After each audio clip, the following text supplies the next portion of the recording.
You know, I like when filmmakers can challenge the audience, when it can make you feel like you, I've got you. Like when you feel like the filmmakers are messing or fucking with you. I love that shit so much. I love when filmmakers can have the balls to do something like that. And I felt that, yeah, I could feel the balls in this film. And it was something that I didn't expect in this film that's just wow. Welcome back to the channel, everyone. In this video, I'll talk about Seven Doors. Seven Doors follows the man who is asked to be king by his family members. He doesn't want to be the king, but he accepts to be the king and he goes back to his village and all that stuff. You've seen that storyline before, I'm sure. But this film just did a lot of things that felt very, very ballsy and unexpected with this kind of story. Like I said, the story you've heard before so many times. So you're like, what new thing are they going to bring with this story that's going to make me interested in it? But then you see what they bring with this film, and you're like, whoa, I didn't even expect this film to go the way it goes. I mean, from the very first scene, from when the film started, like, look at the way the film started. If you've seen the film, see the way the film started. I don't spoil it for anyone. That's why I'm not saying what happened. But fuck, like it was a very, very, very ballsy move to start the series like that. And once I saw what happened in that first moment, I was like, okay, you had me. You have me. Let's fucking go. And that was how I felt while watching this series. And honestly, I didn't expect this series to be as good and as enjoyable as it was. Let me talk about the uniqueness of this film. Like I said, the storyline we've heard before, we've seen before. But the fact that this film, where it is setting, the time period it is setting, it's not set in the olden days. It's not set in the modern days. It is set in between the modern day and the olden days. Yo, that was very, very unexpected because you see these characters driving cars, these people that normal. It is horses that they use, but the fact that they are driving cars, they are starting to have some innovative things happening in their time, and the village politics is something that's not very, very prominent in the story. It was something I didn't expect because, like I said, most of the films I have seen that explore olden days, they always stick to that particular olden days. But the fact that this film had the balls to stay in between them, to be in the modern day and be in the olden days, so something I did not see coming, I didn't expect, and just made me appreciate this film even more because of that ingenuity. It makes you feel like this is something that could have happened when you were alive. Seriously, I didn't expect that, and it made me appreciate this film so much more. Another thing with this story is the fact that they incorporate other tribes into it. This film is a Yoruba film, it's a largely Yoruba film or series.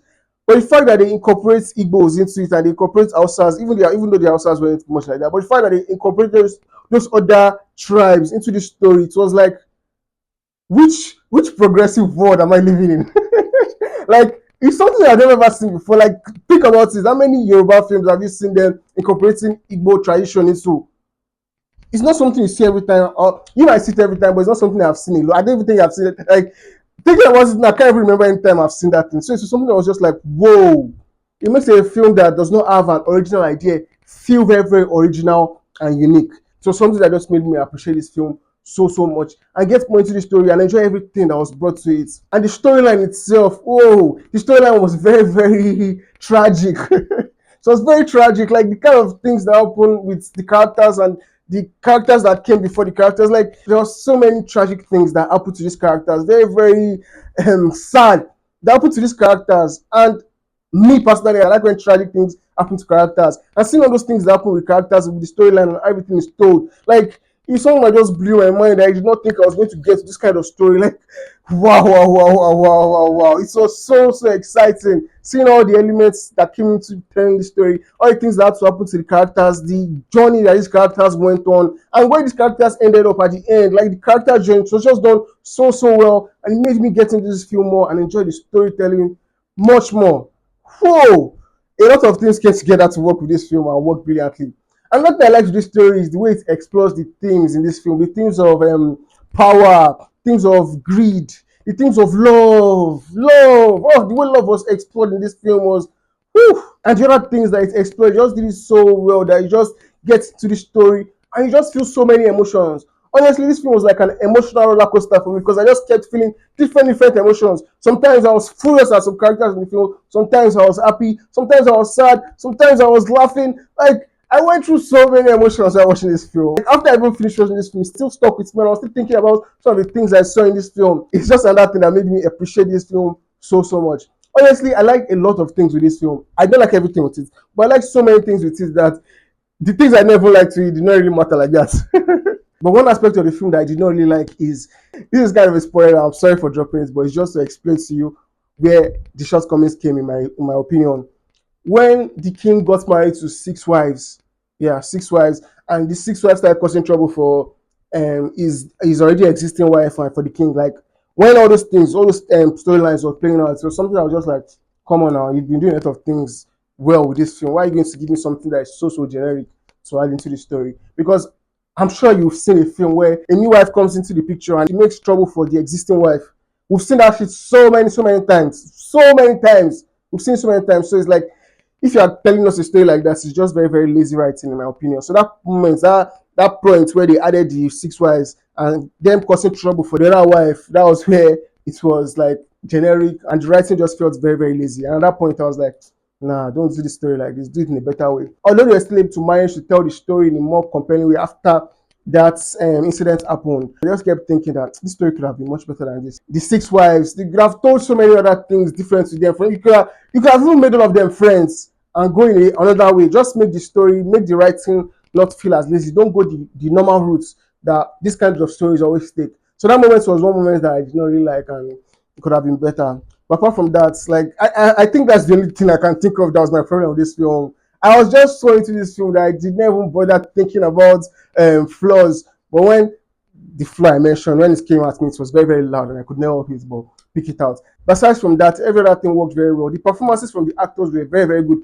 The relationship between Femi Adebayo's character and Chioma Chibuka's character was, whoa, it was like the art of this film. Like when these characters were going through troubles in their marriage, you could feel like something is not right. You could feel like someone was pushing a dagger into your heart. Like that was how I was just feeling anytime something was not going well with these characters or with this relationship.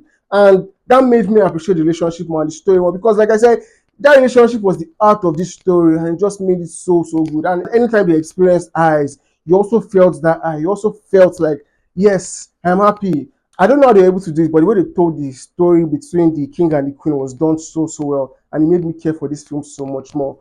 And Femi Adebayo and Chioma Hugo, like I said, the chemistry together was very good. Oh my god! If you had told me these two characters or these two actors have chemistry, I would say, "Are you smoking?" But men, it was so palpable and just made their performances so good and made the film much more enjoyable. Another thing I really appreciated with this film was the production value. I've been seeing a lot of news or some comments on the internet. You might have been seeing it today. They say when they give some Nigerian filmmakers money to make film, they just make the film shabbily, make it with very little of the budget and keep the rest of the money to themselves. You might have been seeing something like that, but if you've not seen it, well, I'm telling you now. But when I saw this film, that thought came to my mind. But I was like, I don't think the storytellers of this film, they did something like that. I feel like they went all out to this film. They spent the amount of money that they needed to spend on making this film come alive, because a lot of things felt very full in this film. The direction of this film, the kind of shots that is, the kind of way that they tell the story, the kind of positioning, the camera angles, like it does not feel like the normal kind of direction of Nigerian films that you see. It had this very sophisticated feeling to it. So the direction was very good. Use of camera, the camera work was so good. The costumes, the props, seeing all these old cars that they're using. Where did they get those cars from? Like all those cars, so amazing. The costumes, like seeing all these characters. There are so many characters in this film. I see those characters wearing the traditional way that they were wearing. Some of them were not wearing traditional way, but most of them, like, you have to spend so much money to get all those things. So I was like, they went all out. They spent a lot of money to achieve this film, and so something that just made me appreciate them so much more, because it feels like they believe in their story and wanted to bring their story out in the best way possible, and they did not hold anything back. They did not spoil any coin. I went into it all out and did the best they could do. I might be wrong, but the way it came across to me was these guys outdid themselves. And so another thing that just made me appreciate this film so much more. If you've not seen Seven Doors, go and check it out. You would love it. You don't have to be Yoruba or Igbo. You don't have to be any tribe. You could just be a person, watch this film, and you're going to enjoy it. But have you seen the film? What do you think about it? Comment below and let me know. If this is your first time on my channel, please subscribe to my channel for more contents like this. Thank you for watching. See you in the next video. Cheers.